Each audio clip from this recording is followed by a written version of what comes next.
तुम्ही दिवस रात्र मेहनत करा, अभ्यास करा, चांगले कोचिंग लावा आणि जेव्हा टाइम येईन, जेव्हा एक परीक्षा झाल्यानंतर निकाल येईल, तेव्हा 15-15 लाखांमध्ये हेच तुमचे पेपर विकल्या गेलेले असतात आणि तुमच्या त्या गव्हर्नमेंट कॉलेजच्या सीट, व्हीजीटीआय, सीओईपीच्या सीट हे सगळे 15-15 लाख रुपये भरून हे लोक घेऊन गेलेले असतील. असाच काहीसा प्रकार सीईटी मध्ये समोर आलाय. पत्रकार राहुल कुलकर्णी यांनी केलेल्या खुलाशानुसार, यांनी दाखवलेल्या पुराव्यानुसार हा भरपूर मोठा घोटाळा आहे असं समोर येताना दिसतंय. काय आहे नेमकं घोटाळा? चला व्हिडिओ मधून पाहू. गेल्या काही दिवसांपासून सीईटीच्या निकालावरती अनेक प्रश्नचिन्ह उपस्थित होत होते. काही विद्यार्थ्यांचा निकाल, काही डेटामध्ये झालेली छेडछाड आणि त्याच दरम्यान काही रेकॉर्डिंग आता समोर आल्यात. यामध्ये समोरची व्यक्ती काय सांगते ते आधी ऐका.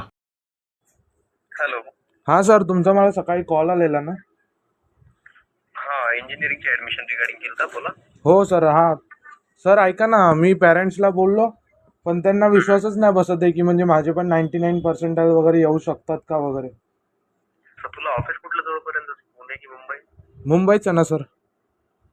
बघा, तुला मुंबईमध्ये आपलं ऑफिस आहे. तुला जर करायचं असेल तर आपल्या ऑफिसमध्ये व्हिजिट करू शकतो तू.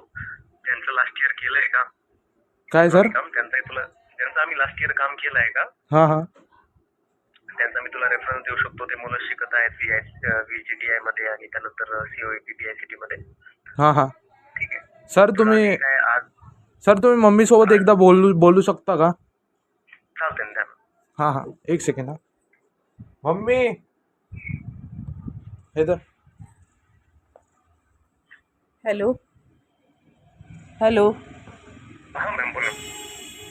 हां सर, तुम्ही काय माझ्या मुलाबद्दल काय बोलत होते? 90% पडू शकतात. हो हो मॅम, एमएसटी सीईटीच्या एक्झाम मध्ये नाही का, जर तुम्हाला ते कॉलेज हवा असेल ना, तर त्याचा जो क्रायटेरिया आहे ना, त्या क्रायटेरियामध्ये जर तुम्ही इलिजिबल असाल तरच तुम्हाला तिथे सीट मिळतं, राईट? हो. सो आपण नाही का, आपले काही सेंटर असतात, एक्झाम सेंटर, त्या एक्झाम सेंटरवर येऊन तुमच्या मुलाला एक्झाम द्यावी लागेल. तर आपण तुम्हाला बॅक सपोर्ट करून त्यामध्ये इलिजिबल करून देऊ शकतो मॅम. हा, पण हे कसं शक्य होईल सर? तुम्हाला आधी इनिशियली तर पैसे पे करायचे नाही आहे मॅम. हां हा, तुम्हाला ज्यावेळेस तुमच्या मुलाचा रिझल्ट येईल, ऍडमिशन होईल, त्यानंतर पे करायचे आहे. हां. असं नाही की तुमच्याकडनं आधी पैसे घेताय 1 रुपया. तसं अच्छा. आपलं ऑफिस पण आहे, ज्यांचं मी लास्ट इयर काम केलं आणि यावर्षी करत आहे. तसे तुमच्या मुंबईमधलेच जवळपासचे क्लायंट आहेत मॅम माझे, म्हणजे की मी त्यांचे रेफरन्सही देऊ शकतो मॅम ते तुम्हाला, की ज्यांचं मी काम केलं लास्ट इयर आणि यावर्षी करत आहे. अच्छा. हा, असं नाहीये की म्हणजे आम्ही फर्स्ट टाइम करतोय किंवा काही करताय. बट सेंटर जे असतील कसे करायचे पण? कसं करायचं ते? प्रोसेस अशी आहे की तुम्हाला मी सांगेल ते सेंटर टाकावं लागतील. त्यानंतर तुमचा मुलगा स्वतः येऊन तिथे एक्झाम देईल. हां. दुसरं नाही येणार, स्वतः ते गोष्ट तिथे सेंटरला स्वतः एक्झाम म्हणजे स्वतः राहील अवेलेबल तिथे. आणि आमची जी काही टीम असेल ती बाकी सर्व काही हँडल करेल. ती तुम्हाला प्रोसेस जर पाहिजे म्हणजे जाणून घ्यायची असेल तुम्हाला ऑफिसला यावं लागेल मॅम. सर्व ऑफिस गोष्टी कुठे? फोनवर वगैरे नाही सांगू शकत तुम्हाला. प्रोसेस काय आहे सर? हा, हीच प्रोसेस सांगितलं की आज लास्ट डेट आहे. आज तुम्हाला आमच्या थ्रू फॉर्म फिलअप करावं लागेल हां. आणि मग तुम्हाला ऑफिसला यावं लागेल. मी जे सेंटर सांगितलं ते टाकावं लागतील. कुठं नाही, आणि कुठे आहे तुमचं ऑफिस? ऑफिस ना मुंबईमध्येच आहे, ठाण्याला. अच्छा. ठाण्याला कुठे? मी तुम्हाला ऍड्रेस वगैरे शेअर करतो ना मॅम, जर यायचं असेल तुम्हाला तर. हो. आणि सर ह्याची अमाऊंट किती पे करावी लागते?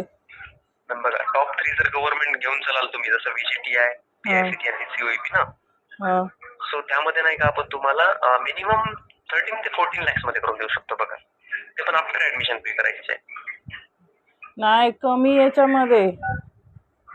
मॅम होईल निगोशिएबल, बट तुम्हाला माहिती आहे की तुम्ही जर प्रायव्हेट कॉलेजसाठी जर जाल तर तेवढं पर्सेंटाईल नाही पडलं. तुम्हाला माहिती आहे की तुम्हाला बजेट जास्त लागेल सीएससी साठी. आणि कधी कधी काय होतं की सीएससी ब्रँच पण मिळत नाही तुम्हाला, जी ब्रँच हवी आहे ती. मॅनेजमेंटची फी जास्त असते. तसं तुमचं पॅकेज मॅम ऑलमोस्ट 18 ते 20 लाखाच्या पॅकेज मध्ये जातं 4 इयर्स साठी. सो आपण तुम्हाला तेच कॉलेज गव्हर्नमेंट मध्ये करून देत आहे. आणि तुमचं जर महाराष्ट्रामध्ये डोमसाईल असेल ना मॅम, सो तुम्हाला फीजही म्हणजे स्कॉलरशिप वगैरे रिटर्न मिळून जाईल. हो, ते आहे सर, पण सर आम्ही मिडल क्लासचे लोक आहेत, तर थोडं. तुम्ही कितपर्यंत पे करू शकता मला सांगाल का? म्हणजे त्यानुसार मला कळेल मग तुम्हाला. ऑफिसला आल्यावर म्हणजे समोरासमोर बोललं तर माणूस डिस्कस करू शकतो ना. हो बरोबर आहे ना. नाही म्हणजे असं जरी सांगितलं ना की म्हणजे तुम्ही मला एक अंदाज सांगितलं की मी इथपर्यंत पे करू शकते, सो मी तुम्हाला फोनवर सांगू शकतो ना की मी मॅम इथपर्यंत करू शकेल. मी माझंही थोडंफार निगोशिएबल करेन, बट मला तुमचं बजेट कळायला पाहिजे ना.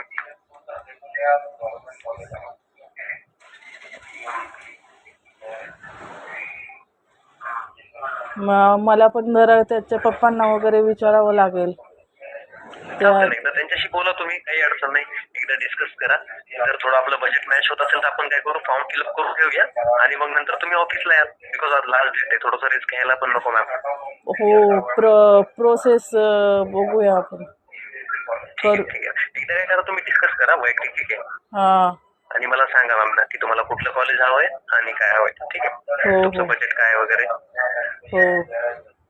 ओके ठीक आहे, ओके, चालतंय मॅम. Thank you sir. ऑडिओमध्ये तुम्ही ऐकलंच असेल, समोरची व्यक्ती म्हणते 99% मिळवून देऊ, आमची स्वतःची सेंटर आहेत, आमची टेक टीम बाकी सगळं हँडल करल आणि निकाल आणि प्रवेश झाल्याच्या नंतर तुम्ही पैसे द्या. हा साधा दावा नाहीये, हा प्रत्येक मेहनती विद्यार्थ्याला पडणारा प्रश्न आहे. आणखीन एक रेकॉर्डिंग हाती लागली, चित्र अजून मोठं दिसायला लागलंय. हॅलो. हॅलो. हा बोला मॅडम, हां, काय सांगा. नमस्कार सर. हा बोला ना. कुठनं बोलताय सर आपण? संभाजीनगर की अदर? नाही, मी श्रीरामपूरून बोलतोय, तुमचा फोन आलेला मला. अच्छा अच्छा सर, आपल्याकडे म्हणजे गव्हर्नमेंट कॉलेजचं कन्फर्मेशन आहे इंजिनिअरिंगचं. विदाउट सीईटी, विदाउट जे.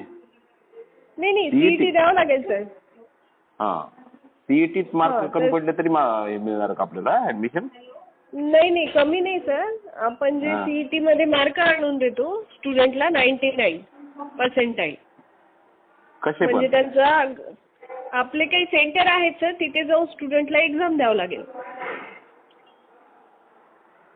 म्हणजे आम्ही जे सिलेक्शन केलं ते सेंटर नाही घ्यायचे का?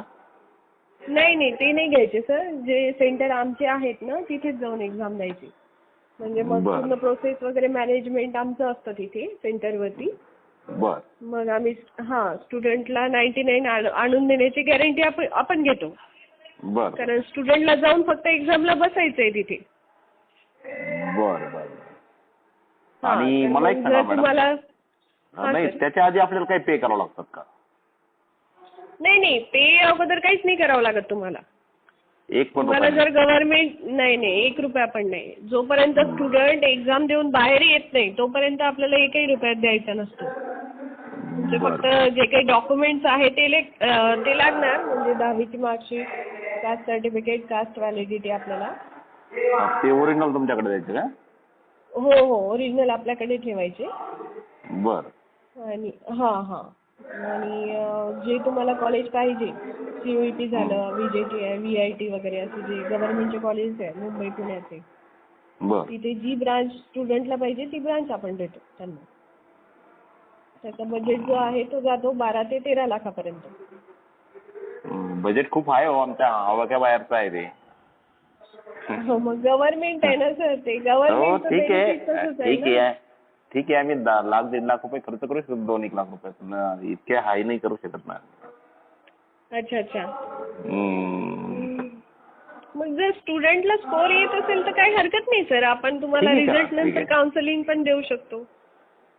बर. स्कोर तर त्याचा मीडियमच आहे त्याचा. आता जे त्याला किती 66 पडलेत त्याला. अच्छा. बघा मग सर, एकदा विचार करून मग डिस्कस करून कॉल करा या नंबरवरती. नाही, रजिस्ट्रेशन संपण्याच्या अगोदर. फी स्ट्रक्चर खूप जास्त आहे मॅडम, त्याच्यामुळे काय. बरं चालेल सर. काय लास्ट काय होईल तुमचं? तर 1 लाखाचा फरक पडतो जास्तीत जास्त म्हटलं तर. ठीक आहे. नाही, आमच्या पावाच्या बाहेर आहे मॅडम. बरं चालेल सर. ओके ठीक. नंबर सेव्ह राहू द्या, काही लागली हेल्प वगैरे तर कॉल करायला ऍडमिशन रिगार्डिंग. नाही इतकं आम्ही करू शकत नाही तर काय करणार. नाही, आपल्याकडे काउन्सिलिंग पण आहे ना सर, काउन्सिलिंग पण आहे. मग तुम्ही रिझल्ट लागल्यानंतर आपण त्यांना चांगल्यातलं चांगलं कॉलेज पण सजेस्ट करू शकतो. बरं ठीक. चालेल सर. ठीक आहे. आणि तुमचं संभाजीनगर मध्ये कुठं आलं? शहानूर दर्गा रोड आहे ना सर, सहकार नगर. बरं. युनियन बँकेच्या बाजूला. म्हणजे आता सीईटीचा मी ऑलरेडी फॉर्म भरला, तो चेंज करावा लागेल का त्यासाठी? हो, मग विंडो ओपन होते सर आता. तर विंडो ओपन झाल्यानंतर आपण चेंजेस करू शकतो त्यामध्ये. बरं ठीक. हो. ठीक आहे साहेब, बोलतो मी. या कॉलमध्ये सरकारी कॉलेज जसं की COAP, VJTI, विशिष्ट ब्रांच जसं कम्प्युटर सायन्स असेल, IT असेल, आणि यासाठी 12 ते 13 लाख रुपये मागितल्याच्या चर्चा आपल्याला या ऑडिओमध्ये दिसत आहे. त्याचबरोबर आधी पैसे नका देऊ, आधी पर्सेंटाईल घ्या, सीट मिळवा, नंतर पैसे द्या, इथपर्यंत विश्वासात घेतल्या जाते. तर हा विषय फक्त CETचा राहत नाही, हा महाराष्ट्रातील प्रत्येक विद्यार्थ्याचा आणि त्या विद्यार्थ्यांच्या विश्वासाचा प्रश्न बनतोय. हे ऑडिओ मी तुमच्या समोर जशास तसे ठेवलेत. आता या प्रकरणात नेमकं सत्य काय ते संबंधित तपास यंत्रणांनी स्पष्ट केलं पाहिजे. कारण शिक्षण व्यवस्था कोणाचाही व्यवसाय नाहीये, विद्यार्थ्यांच्या भविष्याचा पाया आहे. जे आत्ताच नीटच्या प्रकरणात झालं तेच सगळं इथं पण होतंय का? राहुल कुलकर्णी यांच्यासारखे जे ज्येष्ठ पत्रकार आहेत ते या गोष्टी समोर आणताय. मेन मीडिया स्ट्रीम तर या सगळ्या गोष्टींकडे दुर्लक्ष करते. खरंच राहुल कुलकर्णी सरांसारख्या लोकांचं आपण कौतुक केलं पाहिजे. या व्हिडिओमध्ये बस इतकंच. मी अभिजित. बघत राहा वैचारिक कट्टा. धन्यवाद.